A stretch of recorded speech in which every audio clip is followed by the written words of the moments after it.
आज आपण पालकची कुरकुरीत रेसिपी बनवूया.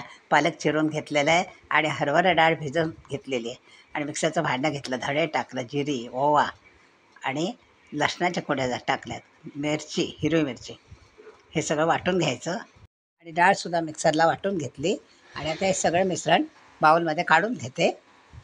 हे बघा, आणि त्याच्यात हा पालक, चिरलेला पालक, कोथिंबीर, हळद, हिंग, मीठ आणि हे सगळं मिक्स करून घेते असं. हे बघा, मिक्स झाल्यानंतर इडली पात्राला तेल लावलं आहे आणि हे मिश्रण पसरून घ्यायचं थोडं थोडं करून आणि आता 10 मिनटं वाफवून घ्यायच्या. हे बघा, आता वाफ आलेली आहे छानपैकी. आता आपण एक सोरीने कट करूया हे सारखं.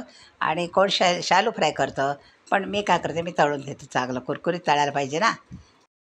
बदामी रंग येईपर्यंत तळून घ्यायची. मी पालक स्टिक म्हणते, तुम्ही काय म्हणाल बरं? मला नक्की सांगा. Bye bye.